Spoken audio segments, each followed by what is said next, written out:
지난주 보았던 것처럼 예수님이 금요일날 돌아가셨죠. 그것을 우리는 안식일 전날이라 한다고 그랬습니다. 왜냐하면 안식일이 우리 시간으로 말하면 금요일 오후 6시부터 시작되기 때문이죠. 예수님이 돌아가신 시간이 9시니까 오후 3시입니다. 따라서 빨리 예수님의 장사를 치러야 된다고 그랬죠. 그래서 3시간 만에 장사를 치러야 됩니다. 그러하기 때문에 어떤 문제가 생기냐면 예수님의 몸에다가 향품을 바를 만한 시간적인 여유가 없었다는 겁니다. 그래서 그 성경을 보면 여인네들이 무덤에 가는데 우리가 요한복음에는 그렇게 적시하지 아니하지만 마가복음 같은 데 보면 향품을 바르기 위하여 예수님에게 갑니다. 즉 예수님께서 안식일 전날인데 거의 끝날 무렵에 돌아가셨기 때문에 몸에 향품을 바를 만한 그런 시간적인 여유가 없었다는 것을 알 수가 있습니다. 그리고 안식일에 아무것도 하면 안 되었기 때문에 안식일날 아무것도 할 수 없었고, 그 다음 오늘 말씀처럼 안식 후 첫날이라고 하는 것은 토요일날 오후 6시 이후가 되겠죠. 그러나 너무 어두워서 가기가 뭐하니까 이제 새벽 해 뜨기 바로 전에 갔다 하는 것이 오늘 본문에는 말씀이죠. 첫날 일찍이 아직 어두울 때에, 그러니까 새벽 시간 동트기 전에 어두울 때고, 시간적으로 보면 이른 시간이라고 볼 수가 있습니다. 오늘 말씀을 보면 막달라 마리아가 무덤에 갔다라는 말씀이 나오죠. 막달라라고 하는 것은 요즘으로 이스라엘에 가면 갈릴리 호수가 있고, 가보면 바로 위에 미그달이라고 해요. 미그달, 막달라 발음이 비슷하죠. 아마 그 지역으로 추정하고 있습니다. 막달라 마리아라고 하는 것은 막달라 출신의 마리아다라고 보면 좋을 겁니다. 그런데 우리가 오늘 말씀 요한복음을 보고 있지만 마가복음을 보면 여인네들이 여러 명이 가면서 이런 얘기를 하는 거죠. 야, 우리가 무덤에 가는데 그 무덤불을 어떻게 옮길 수가 있겠냐, 그런 고민 속에 갑니다. 우리가 지난주 말씀드렸던 것처럼 저기 우리가 펴보면 오른쪽에 무덤이 있고, 무덤 앞에 그 뒤에 동그란 우리말에 하면 맷돌 같은 것이 있죠. 저런 걸 가지고 이렇게 굴려서 이렇게 무덤을 막고 또 굴려서 무덤을 열었는데, 저런 굴릴 만한 힘이 여자들이 없었다는 거죠. 그리고 우리가 알고 있는 것처럼 로마의 병사들이 무덤을 지키고 있었습니다. 마태복음 28장에는 어떤 말씀이 나오냐면, 예수님이 죽은 후에 이제 유대인들이 빌라도를 청하는 거죠. 예수가 살아있을 때에 자신이 부활한다고 했다. 근데 혹여나 다른 사람들이 예수의 시체를 훔쳐가서 예수의 시체가 무덤이 없을 때에 부활했다고 거짓말할지 모른다. 그러면 민심이 흉흉해질 거다. 그러니까 그것을 사전에 막기 위해서 로마의 병사가 지켰으면 좋겠다라고 말을 합니다. 그러니까 로마 병사가 지금 무덤을 지키고 있었고, 무덤은 돌로 막혀져 있습니다. 그러니까 무덤 안에 들어갈 수가 없는 거예요. 이제 로마 병사가 있고, 로마 병사가 없다 할지라도 돌을 굴릴 만한 힘이 없습니다. 그런데 여인들이 무덤에 가면 그런 얘기를 하는 거예요. 여러분, 이런 이야기가 이해가 됩니까? 이게 상식적으로 이해가 안 되는 거죠. 가봤자 소용없는 거 아니에요. 가봤자 로마 군인이 있으니까 로마 군인들이 안 비켜줄 거고, 비켜준다 할지라도 무덤 안에 들어가기 위해서 돌을 옮겨야 되는데 옮길 만한 힘이 없었습니다. 그러기에 연예들이 무덤에 간다고 하는 것은 상식적으로 옳은 것이 아닙니다. 그런 대로 갔다고 합니다. 우리 여기서 질문해야 됩니다. 왜 어리석은 사람들은 아니냐? 안 되는 거 하는데 왜 하냐? 안 되는 거 하는데 왜 하냐? 이런 질문을 할 수 있습니다. 근데 우리가 안 되는 줄 알면서, 다른 말로 하면 틀린 걸 알면서 할 때가 두 가지가 있어요. 다시 말해 이해할 수 없지만 할 때가 두 가지가 있어요. 하나는 사랑할 때. 사랑의 특징이 뭡니까? 사랑의 특징은 진다는 데 있어요. 사랑의 특징은 이기는 데 있지 않아요. 지는 데 있어요. 지는 데 계속 지는 게 사랑이고, 내가 지는 거 싫다 하면 이미 사랑과 멀어졌다고 볼 수가 있어요. 사랑은 지는 데 있어요. 진다고 하는 것은 무엇을 말할까요? 내가 상대하고 싸워서 진다, 이런 것도 있지만 자기 생각을 포기해서 지는 거예요. 우리가 진다고 하는 것이 싸워서 주먹으로 싸워서 이기고 진다, 논리적으로 말해서 이기고 진다, 이게 아니라 내 생각을 이미 버리는 거예요. 포기하는, 이게 사랑이라고 볼 수가 있습니다. 많은 부모들이 자녀들이 거짓말할 때에, 때로는 그거를 너 거짓말했지 말할 때도 있지만, 때는 알면서도 속아줄 때가 있죠. 그래서 자녀들이 부모 속였다고 좋아하는데 나중에 나이 들어서 보면 다 아는 거예요. 속아주셨구나라는 걸 알아요. 학생 때에 학원 다니면서 열심히 빠졌던 친구들이, 거짓말했던 친구들이 속였다고 생각하는데, 자신이 나중에 학원에서 애를 가르치다 보면 자신 사육했던 방법과 똑같은 거로 또 거짓말한단 말이에요. 근데 어떻게 해? 알면서도 속아줘. 사랑의 특징이 뭡니까? 진다는 데 있습니다. 진다고 하는 것은 포기한다는 데 있죠. 지금 이 여인 막달라 마리아가 무덤에 갑니다. 상식적으로 안 되는 거 알아요. 알지만 내 상식을 포기하고 하는 거예요. 그게 뭡니까? 사랑입니다. 사랑의 특징은 자신을 포기하는 데 있습니다. 우리가 잘 아는 요한복음 3장 16절에 있는 말씀 있지 않습니까? 하나님이 세상을 사랑하사 이처럼 사랑하사 독생자를 주셨습니다. 그 독생자가 누굽니까? 예수님이신데, 예수님을 주셨는데 그 예수님은 하늘의 영광된 보좌를 스스로 포기하고 이 땅에 오셨다는 거예요. 왜요? 사랑하기 때문에 자신을 포기하는 거예요. 다시 봅시다. 이 여인들이, 오늘 성경에는 막달라 마리아만 나오지만 예수님 무덤에 가요. 갈 때 안 되는 줄 알아요. 그러나 가는 거예요. 왜냐? 사랑하기 때문에 안 되는 줄 알면서도 합니다. 우리가 말할 때는 마찬가지죠. 말할 때에 상대를 보고 말하지 않을 때가 있고, 안 들을 줄 알면서 말할 때가 있어요. 알지만 해요. 안 되는 줄 알면서 왜 하냐, 어리석다고 말할 수 있죠. 근데 그게 뭡니까? 사랑할 때 그럴 수 있어요. 그러니까 오늘 말씀에서 막달라 마리아가 무덤에 갔다고 하는 것은 이 여인이 아무런 생각 없이 간 것이 아니라 예수님을 사랑했기 때문에 가봤자 안 되는 걸 알면서도 간 거예요. 왜 이 여인이 예수를 사랑했을까 하는 거예요. 우리가 흔히 이제 성경을 읽다 보면 여기저기는 말씀을 합쳐서 많이 읽게 돼요.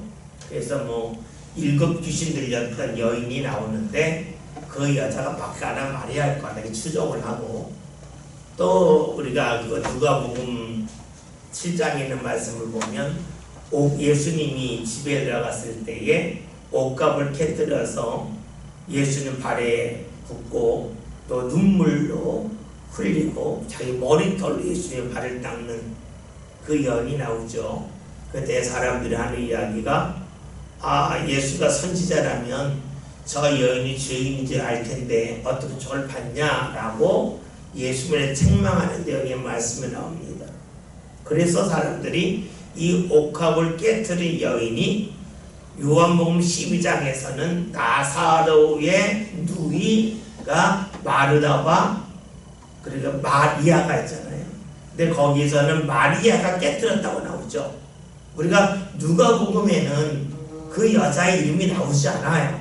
근데 요한복음에서 12장의 말씀을 보면 마리아가 옥합을 깨뜨려서 예수님에게 향유를 붓고 뭐 가룟 유다가 이거 팔아서 300데나리온 것을 사람들에게 나누면 좋을 텐데 왜 이렇게 하는 책망하는 말씀이 나오잖아요. 그러니까 우리가 성경 읽을 때 여기저기 막 합쳐서 옥합을 깨뜨린 여인이 마리아고 그 마리아가 막달라 마리아고 그 마리아가 일곱 귀신 들렸던 여인이고 그리고 이 여자가 예전에 죄를 범했으니까 몸을 팔았던 여인이 아니겠냐 이렇게 추정을 하는 가운데 그렇다고 많이 생각을 해요. 그래서 이 막달라 마리아가 예수님에게 한 것은 이 여인이 세상에서 인정받지 못하고 손가락질 받는 여인이었는데 세상에서 포기한 여인이었는데 예수님이 이 여인을 받아주시고 이 여인의 죄를 용서해 주시고 이 여인을 새롭게 살 수 있도록 인도해 주신 그 은혜가 있었고 그 은혜를 기억하였기 때문에 이 여인이 예수님이 죽으신 후에 예수님의 몸에 향품을 바르기 위해서 무덤에 갔다라고 해석을 합니다. 근데 사실 이런 해석이 신앙적으로 굉장히 은혜가 되지만 이것이 어떤 성경에 명확한 근거가 있는 건 아닙니다. 그러나 우리가 여기저기 있는 성경들을 합쳐서 읽으면 그럴 거다라고 추정을 하지만 대부분 그렇게 많이 받아들이고 있죠. 어쨌든 이 여인은 자신의 사랑을 받았기 때문에 예수님을 사랑을 합니다. 예수님에게 가면 자신에게 손해입니다. 첫째, 시간적인 손해가 있죠. 둘째, 예수님의 몸에 향품을 받은 물질의 손해가 있습니다. 셋째, 어떤 손해가 있습니까? 유대인들과 로마 사람들에게 이 여자는 예수를 가까이 했던 여자라고 하는 낙인을 받는, 낙인이 찍히는 그런 어려움이 있습니다. 그럼에도 불구하고 가는 겁니다. 이것을 신앙으로 말한다면 우리가 주님의 사랑을 받고 구원을 받고 은혜를 받고 우리의 삶 가운데 힘든 일이 있어도 주의 은혜를 기억하며 주님 앞에 나오는 그 모습으로 볼 수가 있습니다. 우리가 주님 앞에 나올 때에 늘 사람에게 인정받는 건 아닙니다. 이 막달라 마리아처럼 시간적으로 물질적으로 많은 것을 지불해야 되고 또 사람들에게 손가락질 받을 수 있습니다. 우리가 주일날 교회 와서 예배한다고 할 때에 야 너는 매주 가는 교회 예배가 중요하냐 1년에 나를 한번 만나는 게 중요하냐 이렇게 부르면서 우리를 향하여 손가락질하는 사람이 있을 수 있습니다. 어쨌든 막달라 마리아가 예수님에게 한 것은 주님의 은혜를 기억하기 때문이고 그 은혜 가운데 주님 앞에 나아가는 것은 그에게 많은 손해와 어려움이 있음에도 불구하고 나갔다라고 볼 수 있습니다. 또 하나 우리가 안 되는 줄 알면서도 움직일 때가 있죠. 바로 믿음으로 살 때입니다. 우리가 믿는다고 할 때는 우리 이런 거가 있어요. 아는 것을 믿잖아요. 아는 것을. 우리는 모르는 것을 믿지 않아요. 아는 것을 믿어요. 안다고 그럴 때는 지식적으로 아는 게 있죠. 나는 뉴욕이 미국에 있는 줄 안다. 지식적으로 아는 거죠. 그렇죠? 나는 뉴욕이 미국에 있는 줄 안다. 이거는 지식적으로 아는 거예요. 그런데 우리가 경험적으로 아는 것이 있어요. 그것은 무엇입니까? 내가 달리기를 하면 몸에서 땀이 나고 열이 난다. 이거 다 안다. 뭐 경험적으로 아는 것이 있죠. 우리는 믿을 때에 내가 아는 걸 믿어요. 모르는 걸 믿을 수는 없어요. 알아야 믿어요. 근데 우리가 안다고 그럴 때에는 내가 하나하나 지식으로 경험으로 내가 알아서 믿는 거가 있고요. 또 하나는요. 대상을 믿기 때문에 믿는 게 있어요. 대상을 믿지 않으면요. 일도 합니다. 우리 옛말에 이런 말이 있죠. 콩으로 매주를 쓴다고 해도 믿지 않는다. 여러분 매주로 콩으로 만들잖아요. 그런데 누군가 말하는 거예요. 야, 내가 이 콩으로 매주 만들 거야 하는데 그 사람을 믿을 수 없으면 그 말도 믿지 않는다는 거예요. 그래서 이걸 거꾸로 보면 어떻게 될까요? 그 사람을 믿으면 그 사람의 말이 어이없어서 믿는다는 거예요. 그렇잖아요. 콩으로 매주 쓴다고 하는 것은 당연한 말이지만 이 말을 한 사람을 믿지 못하면 그 말도 믿지 못해요. 거꾸로 본다면 그 사람을 믿는다면 그 사람이 하는 말이 어이가 없다 할지라도 믿는다는 거예요. 영화배우 중에 지금 조금 사회적으로 좀 문란을 일으켰던 그래 나오지 않은 곽도원 씨가 있죠. 술 먹고 운전해가지고 요즘에 이렇게 방송에 번 나오고 있는데 그분이 이런 이야기를 하더라고요. 자신이 연극 배우일 때에 아주 무명이었대. 근데 오늘 연습반에 자기가 늦게 갔대. 왜 늦게 왔냐 그랬더니 그래서 길거리에 코끼리가 나타나서 제가 늦었다고 그랬더니 같이 연기하는 선배들이 때리면서 야 거짓말을 해도 어째 그런 거짓말을 하냐 믿을 만한 거짓말을 막 때리더래요. 근데 정말로 그 다음날 됐는데 뉴스에 나오는데 동물원에 코끼리가 풀려가지고 돌을 막 다니면서 그것도 정말로 늦은 건데 선배들은 야 거짓말을 해도 왜 그런 거짓말을 하면서 자기 혼났던 기억이 있다고 하는 토크쇼에서 이야기했던 것이 기억이 나요. 봅시다. 이해할 수 없는 말인데 그 사람을 평소에 믿었다 그 말 믿었을 거예요. 콩으로 매주 쓴다는 말이 맞지만 그 말을 한 사람을 믿지 못하면 그 말도 안 믿어요. 반대로 보면 그 사람을 믿으면 그 사람이 하는 말이 이해되지 않는다를 믿는 거예요. 가령 좀 심하게 말하면 파트로 매주 쓴다고 믿는다는 거예요. 믿을 만한 사람이 말하면 믿는다는 거예요. 우리가 여행을 가거나 어디 가면 가이드가 있어요. 가이드가 인도합니다. 길이 없어 보여요. 근데 있대요. 그럼 어떻게 믿고 갑니다. 왜 그렇습니까? 그 사람을 믿으면 그 사람의 말도 믿는 거예요. 다시 봅시다. 믿는 것은 알 때 믿는 겁니다. 지식적으로 아는 것을 믿을 수가 있고 경험적으로 아는 것을 믿을 때가 있습니다. 또 하나는 내가 믿는 대상이 있기 때문에 그 대상이 한 말과 그 대상이 한 행동을 믿을 때가 있습니다. 우리 신앙은 뭡니까? 지식적으로 믿는 것도 아니고 내가 경험해서 믿는 것도 아닙니다. 내가 특별한 대상을 믿기 때문에 그 대상이 한 말과 그 대상이 하는 행위를 믿는 것이 우리의 신앙입니다.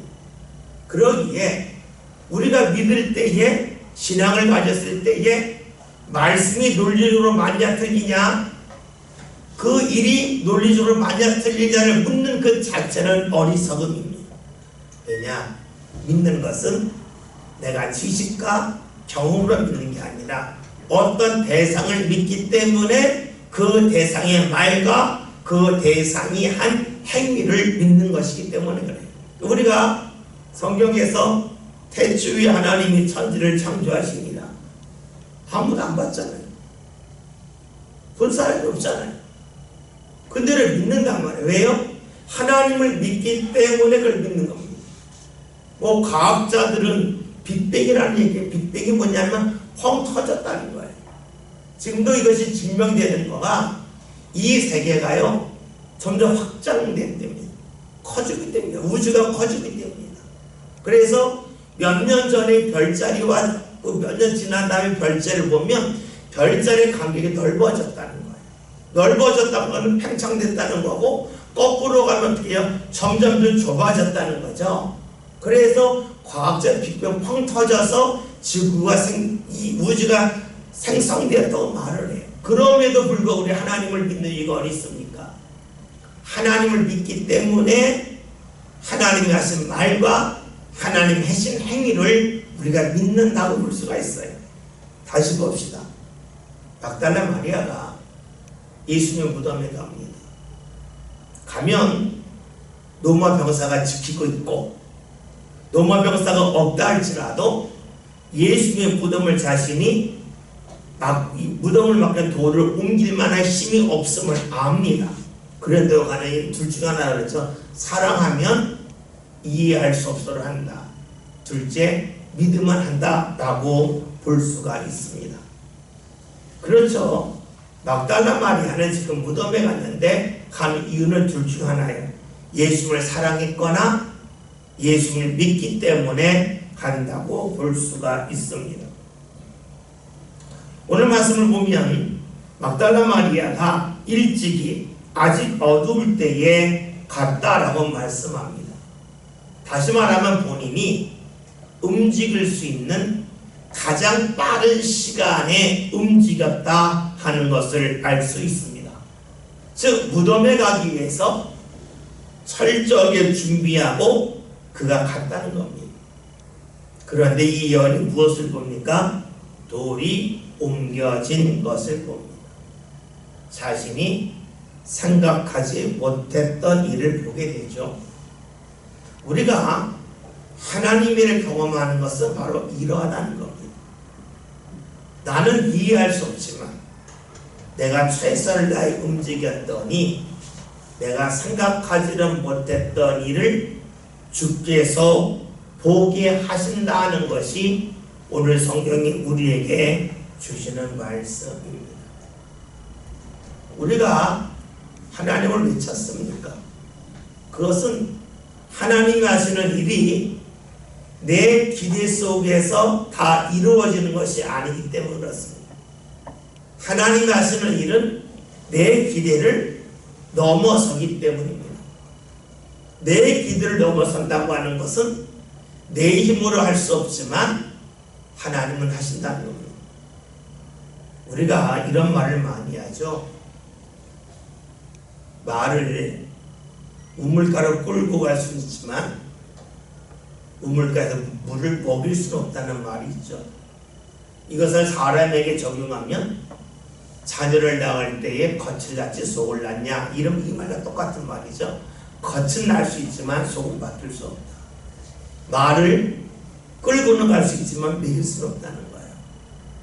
그럼 우리가 왜 하나님을 믿습니까? 나는 말을 물가까지 데리고 와서 물을 먹이려 하지만 먹일 수 없지만 하나님이 역사하시면 이 말이 물을 먹을 거라고 믿기 때문에 하나님을 믿는 거예요. 자녀도 마찬가지죠. 내가 겉을 낳았어요. 그러나 내가 속을 낳지 못해요. 하나님을 왜 믿습니까? 나는 겉을 낳지만 하나님은 속을 낳아서 속을 달라지게 하실 거라고 믿기 때문에 하나님을 믿는 거죠. 그런데 그런 일이 그 놀라운 일이 언제 일어나는가? 오늘 말씀대로 하면 이 막달라 마리아가 이해할 수 없지만 주님을 사랑해서 주님을 믿어서 자신의 최선을 다하여 무덤가에 갔을 때에 그런 일을 경험했다는 겁니다. 오늘 주님의 역사가 우리 삶 가운데 언제 임하겠습니까? 내가 최선을 다하여 주님을 찾을 때입니다. 나는 최선을 다하여 주님을 찾지 아니하면서 주님께서 내 삶 가운데 내가 할 수 없는 놀라운 일을 행하시기를 원한다면 이 세상은 기적투성일 겁니다. 이 세상은 사람이 상상할 수 없는 일을 가득할 겁니다. 반대로 왜 사람들이 상상하기 어려운 일들이 잘 일어나지 않을까? 어쩌면 오늘 말씀을 통해서 보면 일찍이 주를 찾고 내가 이해할 수 없지만 움직이는 주님을 향한 사랑이 부족하기 때문이라고도 볼 수가 있겠죠. 2절에 있는 말씀을 함께 봅니다.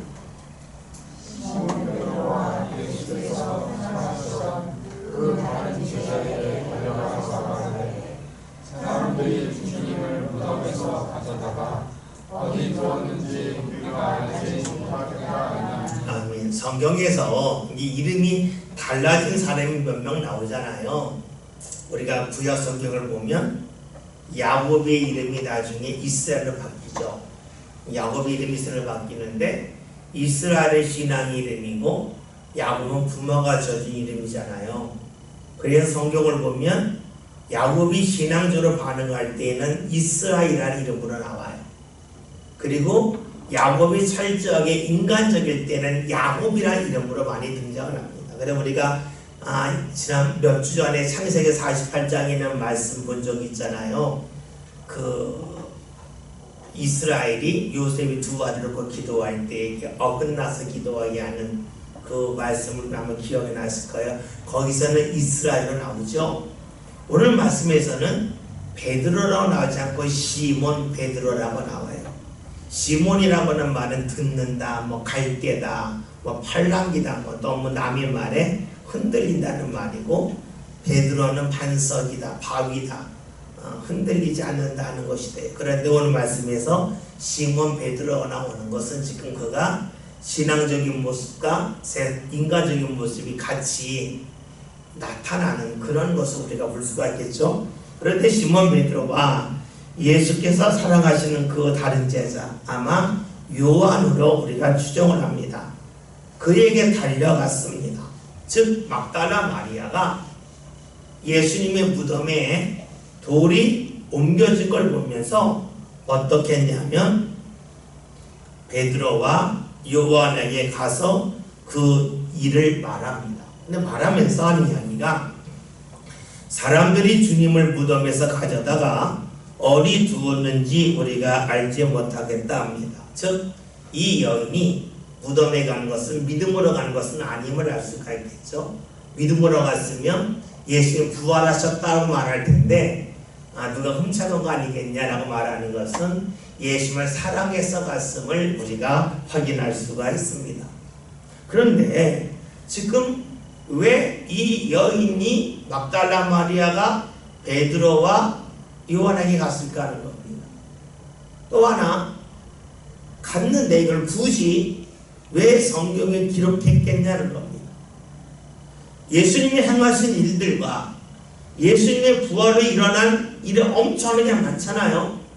그 엄청나게 많은 일들 중에서 왜 이런 이야기가 어떻게 보면 되게 사소해 보이는데 왜 이런 것을 성경에 기록했을까 하는 겁니다. 먼저 성경에 기록한 것은 사실이니까 기록한 거고요. 그 사실인데 왜 기록했을까요? 필요하니까 기록했겠죠. 무엇이 필요했을까 하는 겁니다. 이것은 이렇게 볼 수도 있습니다. 베드로와 요한은 목회자라고 볼 수가 있고, 막달라 마리아는 열심 있는 성도로 볼 수 있어요. 열심 있는 성도가 자기가 알지 못하는 신기한 일을 경험했습니다. 경험했을 때 그것을 스스로 판단하지 않고 이것을 목회자인 사도고 제자이지만 베드로와 요한에게 가지고 왔습니다.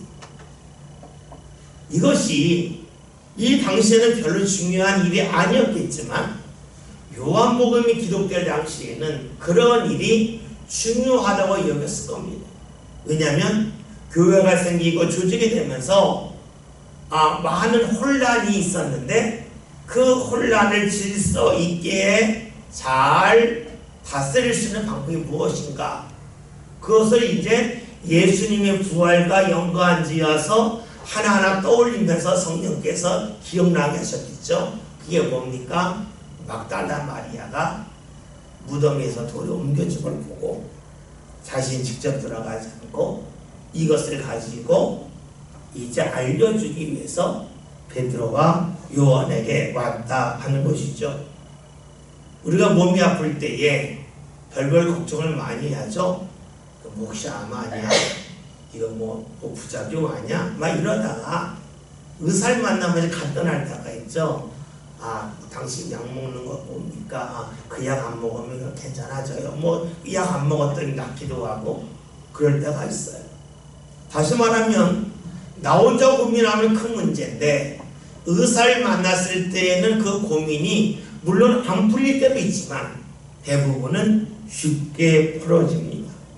어쩌면 신앙도 역시 그러할 수 있습니다. 우리가 신앙생활 할 때에요, 자신이 어떤 일이 있을 때에 목회자한테 연락하는 거가 최근 한 10년, 20년에 크게 줄었습니다. 제가 친구 목회자를 만나봐도 처음 목회할 때는 교인들이 일이 있으면 전화를 많이 했대. 어디 갑니다. 못 옵니다. 근데 한 어느 순간부터 그것이 싹 사라졌다는 거예요. 왜 사라졌을까요? 이해는 왜 불편하니까. 그렇죠? 여러분이 주일날 무서면 주일날 어디 가야 돼요. 불편하죠. 그렇다고 목사가 가지 말라고 한다고 안 갈 것도 아니고, 그러니까 어떻게 연락하지 말자 하고 연락 안 할 수 있어요. 불편하니까.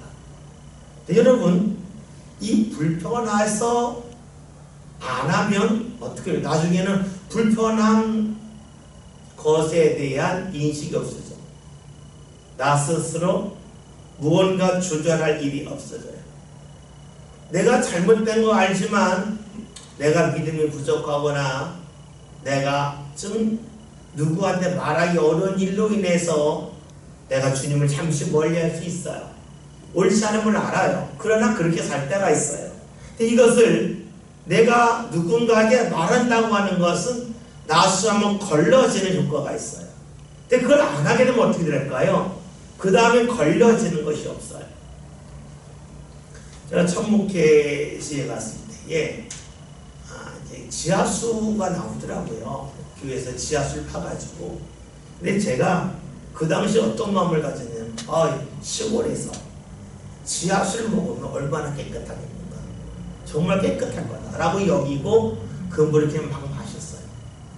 근데 어느 날 물을 이제 커피를 마시려고 이 주전자 조그만 데 놓고 물을 끓였는데, 물을 먹고 났는데요, 그 주전자 안이 뻘거질 거예요. 혹 같은 게 있는 거예요. 그래서 이상하다. 이상이 왜 그러지? 시골에서 물이 이럴 리가 없는데 라고 해서 교인한테 물어봤더니, 그때 교인한테가 그 건수예요. 그래, 건수. 저는 건수가 뭔지 아시지 모르겠어요. 건수 뭐냐면 이렇게 시골에서 우물 팔려면 파이프를 뒀다 빼거든요. 뒀다 빼면 구멍이 생기잖아요. 근데 거기에 잘 봉해야 돼요.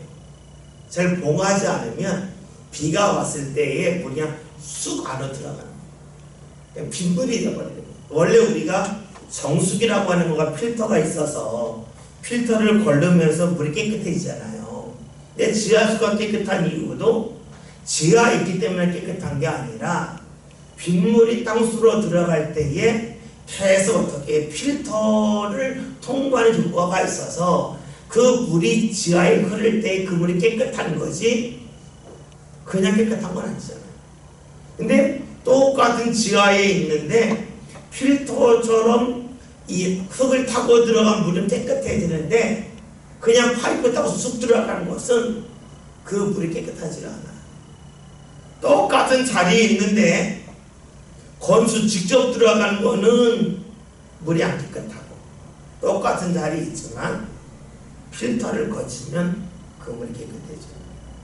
저 우리 신앙도 그렇다고 봐요. 내가 무언가 걸러낸다고 하는 것은 불편한 거예요. 근데 그 걸러냄을 통해서 내 신앙이 깨끗해질 수가 있어요. 어쩌면 본문에서 왜 막달라 마리아가 베드로와 요한에게 갔을까?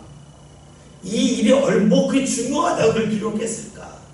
우리가 잘 알고 있는 것처럼 마태, 마가, 누가복음에 이런 말씀이 없어요. 근데 요한복음에 있는 거예요.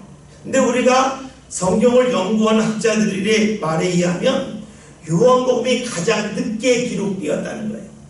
마태, 마가, 누가복음에 비하면 어떤 분들은 차이가 30년에서 40년, 50년까지 난다는 그런 주장도 있어요.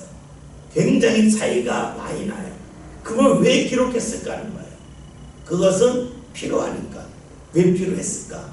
이렇게 필터를 한번 거치는 일이 필요한데 그 일이 잘 이루어지지 아니하니까 주님께서 요한으로 하여금 그때를 기억나게 하시고 말씀을 기록했다고 볼 수가 있어요. 3절 4절 함께 봅니다. 베드로와 그 다른 제자가 나가서 무덤으로 갈새 둘이 같이 다른 길을 가더니 그 다른 제자가 베드로보다 더 빨리 달려가서 먼저 무덤에 이르러. 다음에 이 말씀도 우리가 꼭 이런 것까지 기록돼야 될까? 뭐 달리기 시작하나? 뭐 이렇게 우리가 읽을 수도 있어요. 근데 우리가 말씀 읽을 때에 이렇게 볼 수도 있어요. 베드로와 그 다른 제자, 아마 예수의 사랑하는 제자겠죠? 둘이 갑니다. 네, 뛰어갔습니다. 그런데 다른 제자가 베드로보다 빨리 달려갔다는 거예요. 이것은 어쩌면 베드로와 요한이 예수님이 승천하시고 30-40년이 지났을 때의 모습일런지는 몰라요. 우리가 요한복음 19장에서 예수님 십자가 달리셨을 때에 하신 말씀 중에 여자의 보소서 아들입니다. 라는 말씀을 하셨어요. 보라 네 어머니라 그랬어요. 다시 말하면 예수님이 요한에게 예수님이 어머니 말을 맡겼어요. 그래서 에베소라고 하는 지역에 가면 요한이 거주했던 집으로 추정되는 곳이 있어요. 무엇을 말할까요? 요한은 무척이나 늦어 보였어요. 베드로는 열심히 복음을 전하면서 여기저기서 주의를 감당했는데 요한은 가만히 요한의 어머니만 모시고 살았어요. 뒤처진 것 같아요. 그런데 나중에 마리아가 죽고 나서 요한이 주의를 하게 되죠. 그러면서 많은 말씀을 기록을 합니다. 우리가 추정하기로는 요한이라고 쓴 것은 다 요한이 기록했다는 거죠. 요한복음, 요한계시록, 요한 1, 2, 3, 4. 베드로는 베드로 전후서. 양으로 봐도 상당한 차이가 있어요. 다시 말하면 늦은 것 같았는데 늦지 않았다고 하는 것을 어쩌면 달리게 한 것을 가지고 암시적으로 알려줄런지로 모릅니다. 지금의 모습은 초라하지만 나중의 모습까지 초라한 것은 아니라고 하는 것을 베드로와 요한이 달리게 하는 것을 통하여 우리에게 보여줄 수도 있습니다. 바울을 생각해 봅시다. 바울이 참수형을 당하죠. 참수형이라고 하는 것은 칼로 목을 베는 것을 참수형이라고 그러죠. 그래서 바울이 죽은 그 사형터가 로마에 있는데 거기 가면 바울이 목이 벤다이 목이 탕탕탕 3번 떨어진다 그래요. 그런데 거기서 샘이 났다고 해서 바울이 그 순교 교회가 있어요. 그런데 여러분, 바울은 죄수를 죽었어요. 아주 천한 신부로 죽었습니다. 당시에 로마 황제는 모든 세계를 호령했던 사람입니다. 그런데 지금 2000년이 지난 지금 올 때에 로마 황제의 이름을 기억한 사람 없습니다. 바울이 누구 손에 죽었는지 잘 모릅니다. 그러나 바울의 이름은 다 기억을 합니다. 초라하게 죽었지만 나중에 봤더니 가장 영예로운 이름이 되었습니다. 어쩌면 오늘 말씀에서 요한과 베드로가 달려가는 그 모습이 이것을 우리에게 알려주는 것인지는 모릅니다. 우리가 오늘 말씀 읽을 때는 전혀 감각 없이 읽을 수가 있겠지만 요한복음이 처음 기록될 당시에 그때에는 사람들이 알고 있었을 겁니다.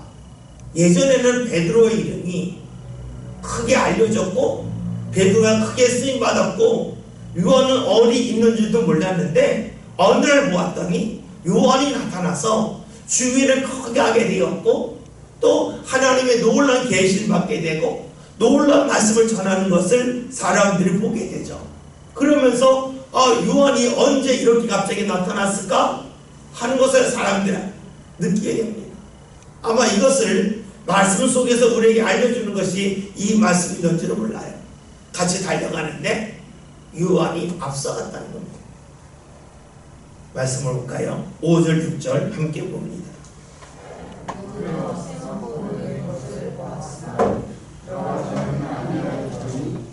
시몬 베드로는 따라와서 무덤에 들어가니 세마포가 되었고. 아멘. 말씀을 해서 놀라운 장면이 있죠. 요한이 먼저 달려갔어요. 달려갔는데 안 들어가는 거예요.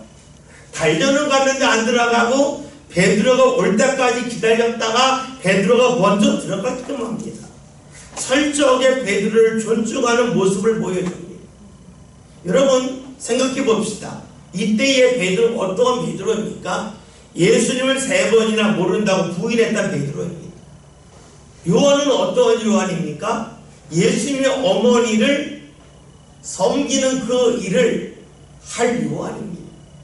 그렇다면 당연히 요한의 입장에서 볼 때에 베드로를 깔볼 수 있습니다. 너 잘난 척하더니 너 예수님 모른다고 부인했지. 나는 맨 마지막까지 예수님 십자가 밑에 있다가 예수님의 말씀 들었어. 예수님의 어머니를 나이가 돌볼 거야. 내가 예수님이 볼 때 너보다 내가 더 가까운 대상이야 라고 생각할 수 있어요.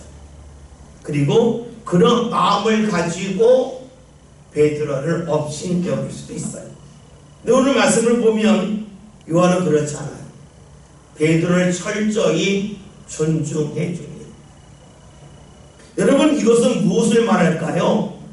요한이 사람을 무시하거나 업신여기지 않는다는 것이고 사람을 존중할 줄 안다는 것이고 사람을 사랑할 줄 안다는 거예요.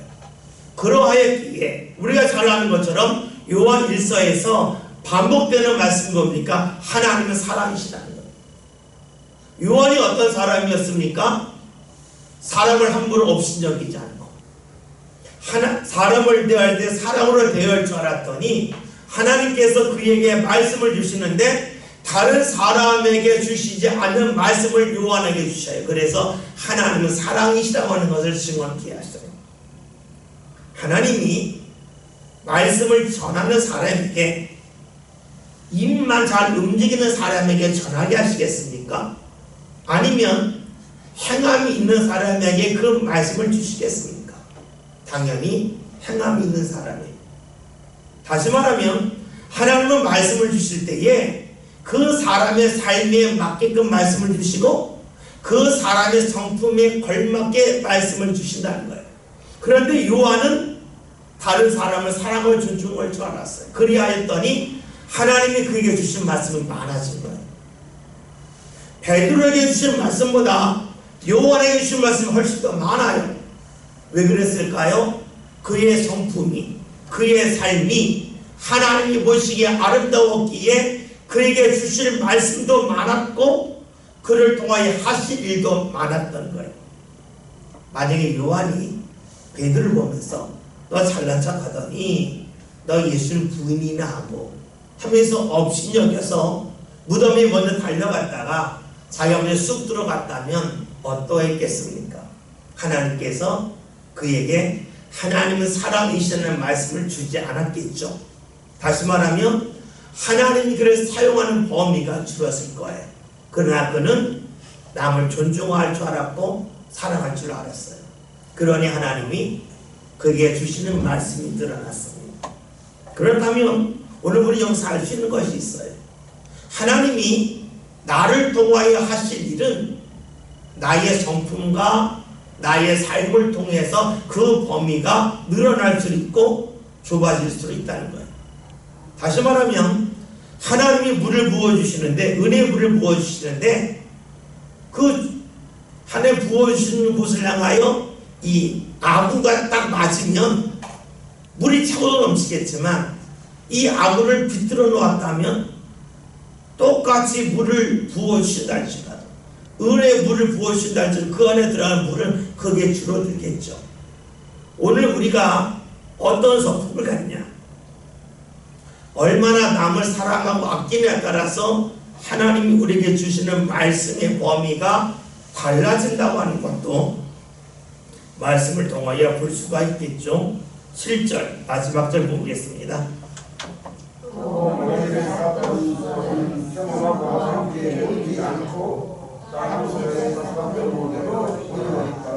네. 다음 주에 한번 더 보겠지만 오늘 말씀이 여기까지만 봅니다. 어떤 내용이냐면 초대교회에서 예수님에 대한 이야기가 많았습니다.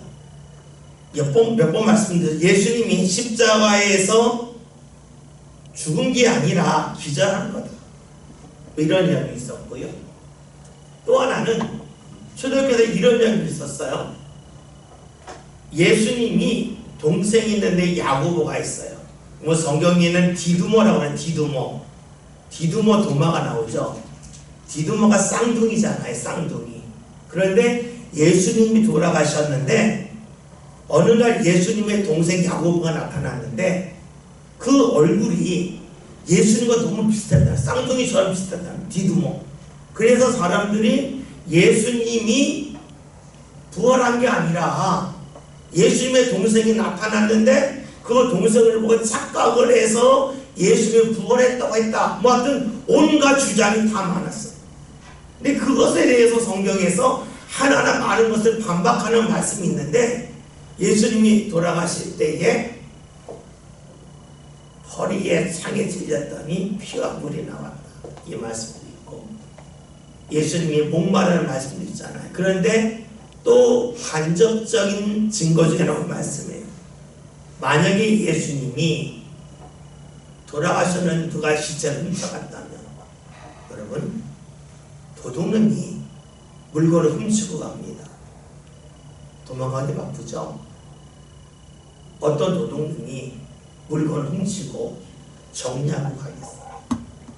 만약에 예수님의 시체를 훔쳐갔다면 훔쳐서 도망가기 바쁘지 예수님이 그 죽었을 때 쌌던 그 세마포나 모든 것을 잘 싸서 정리해놓고 나올 수가 있겠냐? 나올 수 없다는 거죠. 도둑은 그렇게 하잖아요. 도둑은 쫓겨나오기 때문에 도둑이 떠난 자리에 다 엉그러뜨려져 있지 정리되지가 않아요. 그래서 오늘 말씀을 가지고 우리가 해석할 때에 예수님은 부활하신 거다. 부활하셨기 때문에 그 예수님이 나오실 때에 다 정리하셨다. 마치 우리의 죄를 정리하시고 우리의 삶을 정리하시듯이 예수님이 자신을 쌌던 옷 세마포를 잘 정리하신 거다. 만약에 누군가 도둑질해 갔다면 그렇게 정리할 수 없다라는 해석도 있어요. 어쨌든 우리가 오늘 말씀을 통해서 볼 수 있는 것은 마리아에 관한 말씀이었습니다. 마리아가 무덤에 간 것은 사랑하기 때문이다. 사랑할 때에는 안 되는 줄 알면서도 하는 것이 사랑이에요. 내가 이해할 수 없지만 행하는 게 사랑이에요. 그 사랑 속에서 이 마리아가 예수님 무덤에 갔는데 그 여인이 돌이 옮겨진 것 예수님의 부활의 증인이 됩니다. 오늘 우리가 주님을 사랑해서 내가 주님 앞에 내 상식을 뛰어넘어서 나올 때에 내가 생각하지를 못하였던 주의 은혜 역사를 볼 수 있음을 알 수가 있습니다. 또 우리가 베드로와 요한에 관한 말씀을 여러 번 보았습니다. 요한이 베드로를 존중하고 인정해 주었대요. 업신적에는 갈구하지 않았다. 그러한 요한이기에 주께서 그에게 주시는 말씀도 많았고 그를 통하여 하시는 일도 많았다는 거예요. 오늘 우리가 어떠한 모습을 살아가냐에 따라서 주께서 주신 은혜가 우리 삶 가운데 많이 쌓일 수도 있고 적게 쌓일 수도 있겠죠. 그러기 우리가 오늘 말씀을 보면서 그래 내가 주님 앞에 바로 섬을 통해서 내 삶 가운데 보다 풍요로운 은혜가 임할 거다고 하는 믿음과 기대 속에 살 수가 있겠죠. 저와 여러분이 살아가면서 그래 나도 요한처럼 주의 은혜가 차고로 넘치면 좋겠다 하는 그런 기대와 소망이 있길 바랍니다. 기도합니다. 하나님